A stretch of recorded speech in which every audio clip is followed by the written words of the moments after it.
Well, good evening my lovelies, and welcome to quite a sunny, if slightly breezy, Saturday evening. Hope you're all really well. So, this morning while I was on my way to work, the plan was that I was going to do a little bit about St George, because today's St George's Day in the UK. He's our patron saint. So I've got it all together, I've wrote myself a piece, and I'm trundling up the lane at 7:15 this morning to come to work, and I thought, right, I'll do it. So I've got my phone out and I'm wittering on to myself, telling everybody about St George and how he came to be, and I come to the end of the lane and I come to say my goodbyes, to sign off, and I'm thinking, where's the counter? Where's the counter at the top of the screen that tells me how many minutes this video is? What I'd done was, in my haste to get my camera out and get it set up and that, I must have swiped on the bottom, and it came to a picture, and when I pressed the red button I took a picture instead of taking a video. Tell you what, lovelies, if I had a brain I'd be dangerous. So I thought, it's nice, it's a nice evening, I'll do one now. So St George, the patron saint of England, part 2. So right, okay, so today is St George's Day, and he's our patron saint. How he came to be is quite an interesting story. He was born about 280-ish AD, in a place which is now known as modern day Turkey, and he was a Roman soldier. He also had Christian beliefs. Now, the emperor at the time wasn't overly keen on these Christians, and he had asked George and several others to recant their Christianity and pay homage to the Roman gods.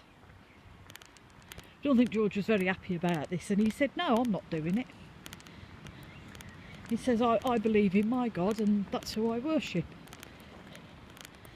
The Roman Emperor at the time wasn't overly pleased with the idea of this, so he had St George picked up, thrown in prison, and he was tortured, and eventually he was put to death by beheading.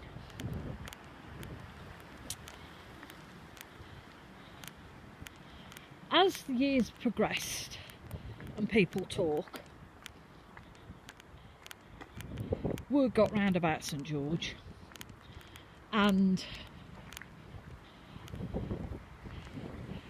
the Roman Catholic Church and the Christian Church heard of it, and eventually they made him a saint because of his martyrdom, because he wouldn't bow down to another god.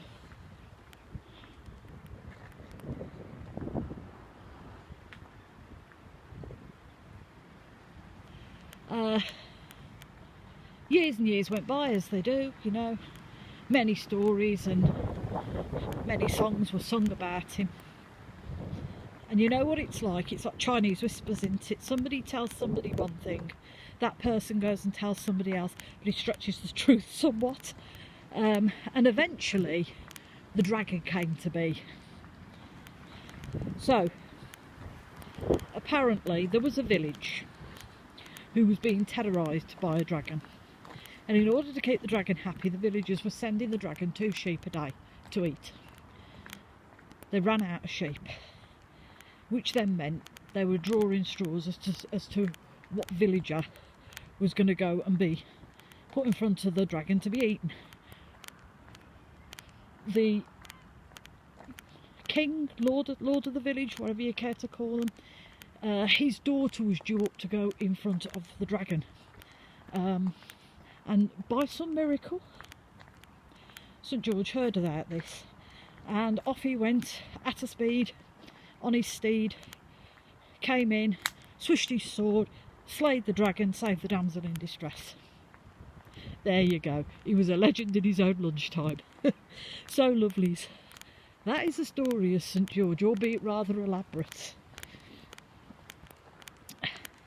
I don't think there were any dragons involved, and I don't think there were any fair damsels or fair maidens that needed rescuing. But because he wouldn't bow down to another god or gods, he was tortured and he was beheaded just for having a different religion. And to me, that says that it shouldn't matter what religion we worship. You know, as long as we're happy worshipping our gods, as long as they're happy worshipping their gods, that's fine. We should all get along. We shouldn't be enforcing our religious views onto other people. That's just how I feel. So, now I've got it done. I'm on my way home. I'm coming to the end of my path. I'm going home for a very welcome cup of tea because I'm shattered. So lovely. I hope you all have had a very, very blessed Saturday. I hope you've been busy today. Please look after yourselves. Please look after one another.